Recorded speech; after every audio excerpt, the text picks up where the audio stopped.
Welcome everyone. Today we will discuss what would have happened if the Tanzimat reforms were successful. Now, as a bit of historical context, the Ottoman Empire had been the dominant Islamic power for over 300 years.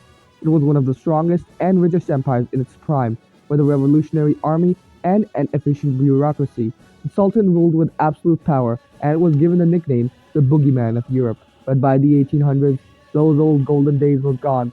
Gone were the days when the Osmanli veil loomed over the gates of Vienna. The Ottoman Empire by this time was a shell of its former self. To best describe the empire's situation, we'll use a quote from a Turkish diplomat to his European counterparts. Our empire is the strongest. You are trying to destroy it from the outside, and we are trying to destroy it from the inside, yet it still won't fall. The first part of the statement is dubious at best, as the European great powers actually wanted to avoid the collapse of the Ottoman Empire and the subsequent power vacuum that would follow. This collapse was greatly feared by Britain, who knew that if the Ottomans collapsed, Russia would become even stronger than it already was. But the second part of the statement was actually true. For years, corruption and an inefficient bureaucracy held the empire back. It was stuck in the 1600s, while their European counterparts had seen massive growth in the last 2 centuries. The empire was held back by a couple of factors, the main of which were the Janissaries. These were soldiers forcibly taken from their Christian parents at birth, converted to Islam, and trained in the arts, bureaucracy, and of course war. They were under the personal control of the Sultan. Their swords had helped build the empire, and now they were the ones destroying it. They would play politics and put sultans in charge. Those sultans who tried to reduce their power were overthrown and executed, as was the case with Selim III and many others. All this caused internal problems, which caused unrest, which eventually led to revolts. Revolts occurred by Wahhabis, Greeks, Egyptians, Serbs, and Bosnians. All these factors greatly weakened the reach of the central government. That is why eliminating the Janissaries was the highest priority. The man who achieved this was Mahmud II. He started his reign by executing all the remaining male members of his family, turning him into the last Ottoman and making him virtually untouchable. Then he made sure to rain cannon fire on the Janissary barracks while they were asleep, disbanding them and replacing them with a standard army based upon the European model. Sultan Mahmud II then initiated the Tanzimat Reforms in 1839. What followed was a period of social, societal, and economic changes within the Ottoman Empire. These reforms were meant to rejuvenate the empire, but after Mahmud's death, his son Abdul Majid continued this policy not as efficiently as his father, and after his death, the reforms lost their purpose as the empire continued its downward spiral, getting nicknamed the Sick Man of Europe, and finally meeting its end in 1922 following the end of the First World War. But what if this never happened? Today we'll discuss that question, but before starting the scenario, I would greatly appreciate it if you would subscribe to my channel, as it would help me create more alternate history scenarios just like this. I've also created a schedule for my videos, so keep that in mind. But without any further ado, let's start the scenario. Our point of divergence here would be after the elimination of the Janissaries. Following this, the Ottomans would start their modernization. For that, they needed money, which usually came in the form of taxes. The taxes were usually collected by the governors, which then reached the capital through the Janissaries. Now that they were gone, the standard army would be sent to complete this task. This would ensure a smooth flow of taxes to the center, while also stopping, if not reducing, the institutionalized corruption in the provinces. But the downside would be that it would basically turn the provinces into occupied lands, thus breeding resentment. So this would only be a temporary measure. While for the army, modern barracks and military academies would be created. This would allow the Ottomans to have a decisive and halfway modernized army, which would be of great use later on. The remaining funds would be invested into the economy, particularly the tobacco and textile industries. Before this, there was an imbalance in prices throughout the empire due to the import of cheaper and often more qualitative European products. American tobacco was cheapest in Alexandria, Swiss silk was cheapest in Lebanon, and Russian wheat was cheapest in Pontus. This would help fuel economic modernization and would improve the economy. Now, usually there were two ways of modernization. The first one was through loans and foreign investments, while the second one was through increasing taxes to an astronomical rate, putting the burden of modernization on the peasants. As history has shown, we will go with the second option. Taxes would be increased and would be used to pay off the landlords, who were effectively feudal lords. This in turn would cause land to become extremely cheap. The only ones who would be at a disadvantage would be the peasants working under these now former nobles who would sadly get nothing. This would start a gradual renaissance in the empire, as funds gained would be distributed in the following way: 40% to the army, 20% to the administration and bureaucracy, 25% towards the economy, while the rest would be invested in social issues and cracking down on corruption.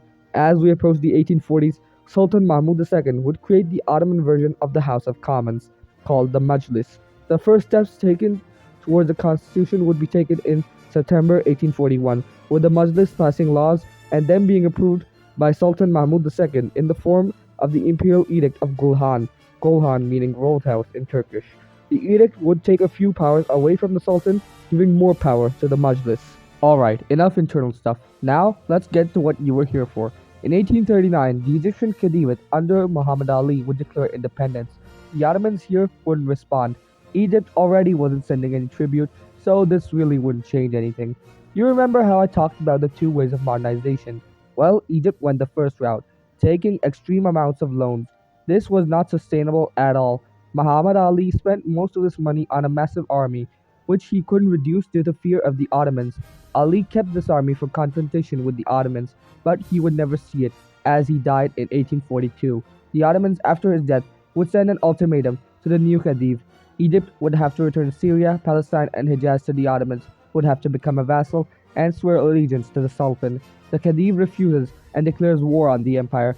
The Ottomans get to show the strength of their new modern military, defeating the Egyptians in Syria while advancing towards Alexandria from Tripolitania. As 1943 starts, the Ottomans manage a breakthrough in Syria, advancing into Palestine.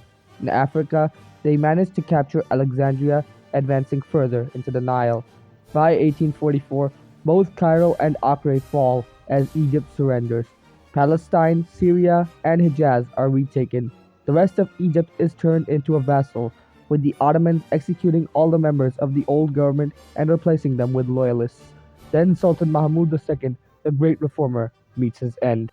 His son Abdul Majid takes over and initiates the second phase of the Tanzimat Reforms. These reforms would see more liberal reforms as well as the first constitution, which would be implemented in the name of the Sultan in 1846. It would guarantee religious freedom, human rights, the abolition of slavery and serfdom, and most importantly, the abolition of the millets. What were the millets, you asked?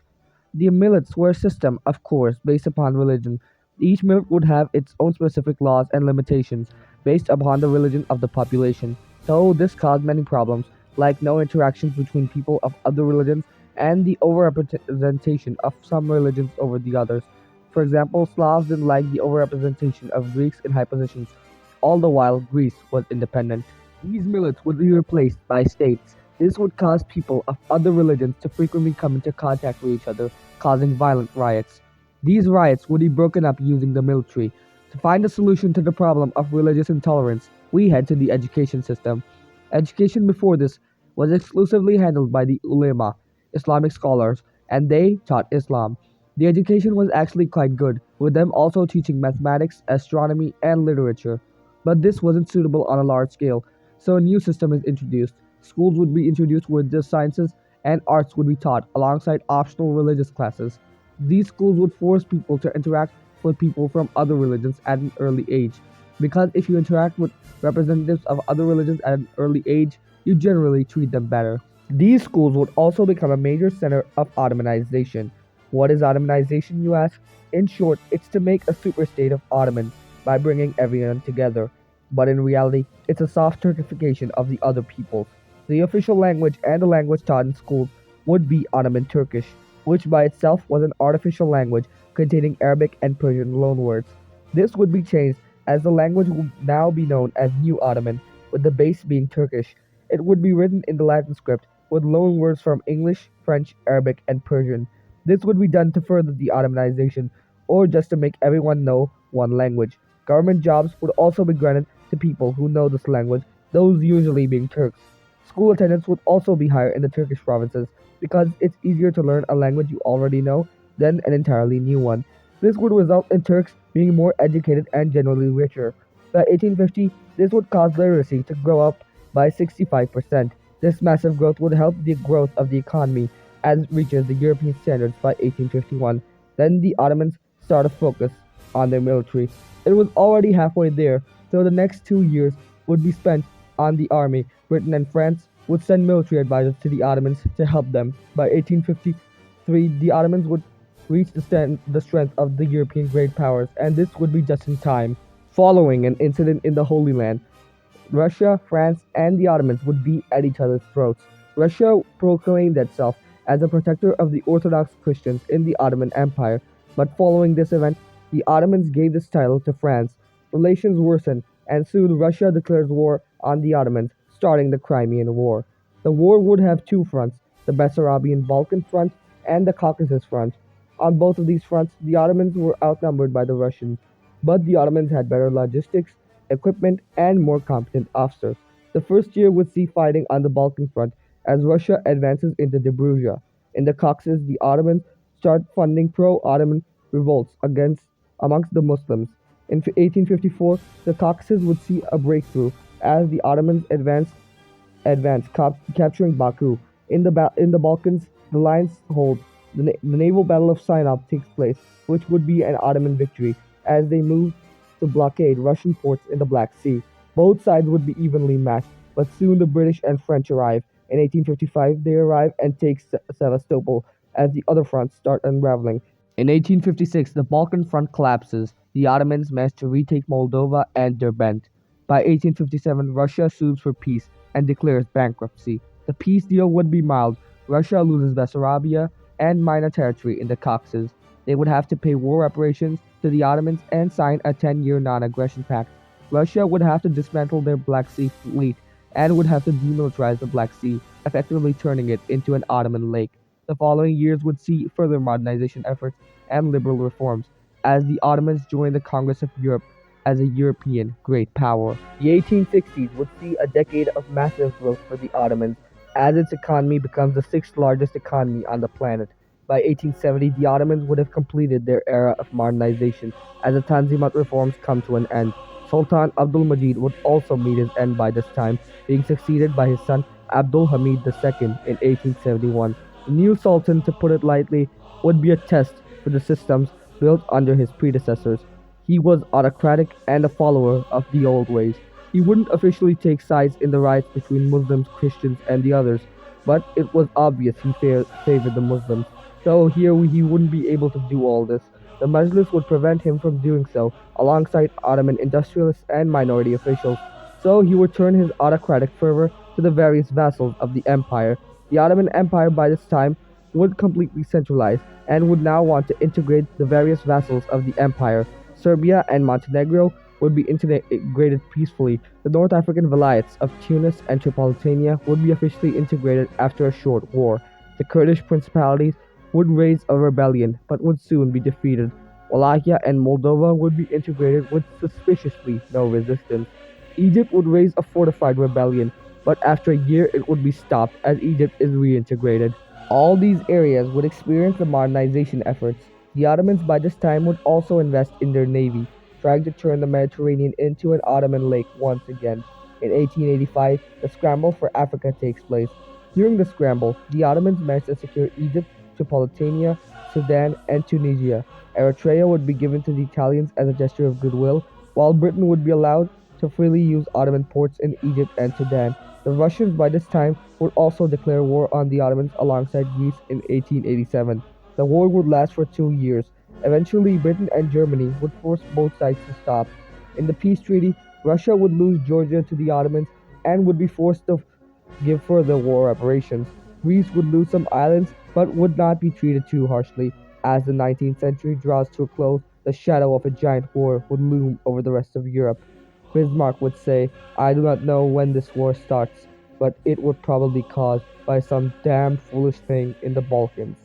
As 1901 approaches, the alliances begin to form. Russia would put aside its differences with the German Empire and Austria-Hungary, and together the three would form the League of the Three Emperors.